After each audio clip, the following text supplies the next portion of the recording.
He reached for her shirt reluctantly. What the human discovered left him frozen in shock. The rain drummed against the windows of the old cabin like an endless swarm of tapping fingers. Elias sat by the fire, tossing another log into the flames, trying not to think about the strange woman who now sat on his couch, her damp clothes clinging to her skin. She hadn't spoken much since he'd found her wandering in the woods, barefoot, lost and shivering. Her name, or at least the name she'd given him, was Lira. Her eyes were the first thing he'd noticed. Silver, with a sheen like mercury reflecting light in ways no human eyes should. Still, he told himself, people wore strange contacts these days. People did stranger things. "Here," Elias said at last, tossing her a blanket. "You'll catch your death dressed like that." She caught it easily, her movements too precise, too graceful for someone so exhausted. She wrapped herself in the blanket, but her hands trembled as she clutched it closed. He could see her biting her lip, as though she wanted to speak but couldn't. The fire crackled between them. Finally she whispered, "Don't look at me." He frowned. "I'm not. You will. When I fall asleep.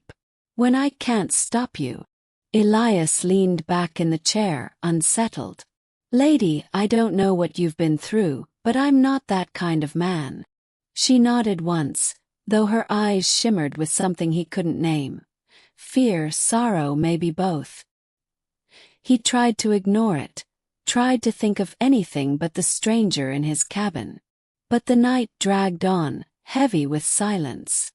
By the time the storm outside had dulled into a steady drizzle, Elias noticed she was shivering harder beneath the blanket.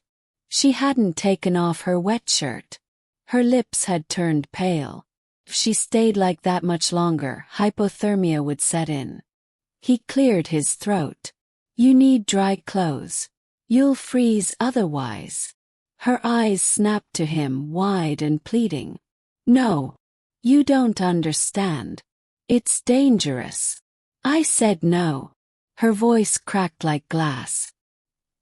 He hesitated, torn between respecting her fear and knowing the consequences of letting her sit in drenched fabric all night.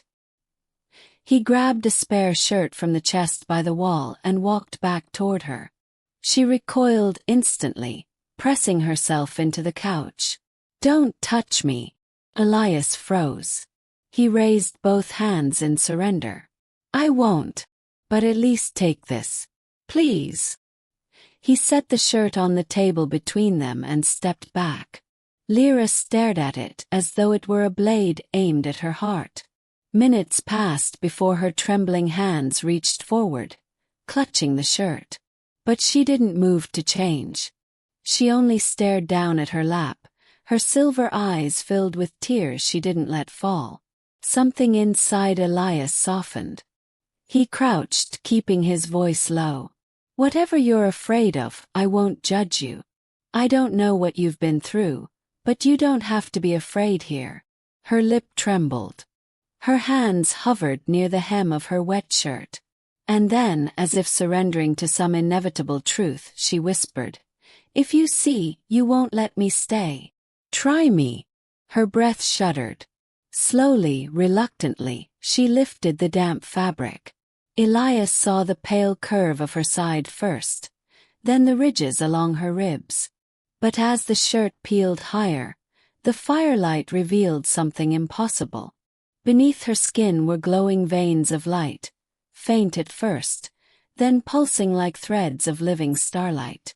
Her back bore scars shaped not by blade or lash, but by something otherworldly. And at her shoulder blades, 2 ridges pushed outward, as though wings once lived there but had been torn away. Elias forgot how to breathe. His body stiffened. His mind screamed, "This can't be real." She pulled the shirt back down at once, curling into herself like a child awaiting punishment. "Now you know," she whispered. "Now you'll drive me out." Elias staggered back, staring at her with wide eyes, his heart thundering in his chest. Every instinct told him to run, to get away from whatever she was. But another part of him, the part that remembered her trembling hands, her silver eyes pleading not to be seen, kept him rooted in place. He swallowed hard. "What are you?" Her gaze lifted, shining with tears. "Something that doesn't belong here. Something hunted. They took my wings. They'll come for me again. If you keep me here, they'll come for you too." For a long moment neither spoke. The fire hissed and popped, shadows dancing along the cabin walls. Elias could feel his pulse in his ears, the weight of the decision pressing down like a mountain. At last he exhaled. "Then let them come." She blinked, stunned. "You're freezing," he said, his voice steadier now. "Change into the dry shirt. You can stay here as long as you need." Her eyes widened, the silver in them glimmering brighter than the fire itself. "You'd risk everything." Elias nodded. "No one deserves to face the storm alone." For the first time, a flicker of something soft crossed her face, a fragile smile, born from a place beyond fear. She pulled the dry shirt over her head, her trembling easing as the warmth of the fire embraced her. Elias sat back in his chair, still shaken, still reeling. But deep down he knew the truth. Whatever Lira was, whatever hunted her, his life had already changed the moment he reached for her shirt. And there was no going back. Elias sat back, his breath shallow, staring at the impossible glow still seared into his memory. The fire threw its light across her face, but even that flame seemed dim beside the faint radiance that shimmered beneath her skin. Lira clutched the dry shirt he'd given her, her hands trembling as though she expected him to snatch it away, to banish her into the storm. "You don't understand," she whispered. "They don't forgive. Once they mark you, you're never free. If you keep me here, they'll find you too." Elias met her eyes, silver and fragile as moonlight. Fear clawed at him, every instinct begging him to shut the door, to let this strange woman vanish into the night and take her danger with her. But another part of him, quieter, stronger, refused. He thought of the loneliness that had lived in this cabin long before tonight, the silence that had followed him since his wife's passing. He thought of how Lira had shivered, how her voice cracked when she begged him not to look. "Then let them find me," Elias said finally. His voice was steady, even if his hands weren't. "No one deserves to be hunted for simply existing." For a heartbeat, the storm outside seemed to pause, as if the world itself held its breath. Lyra's eyes glistened, a single tear escaping despite her efforts. And then, something softer than relief, warmer than gratitude, bloomed in her face. Smile fragile as dawn. "You don't know what you've chosen," she murmured.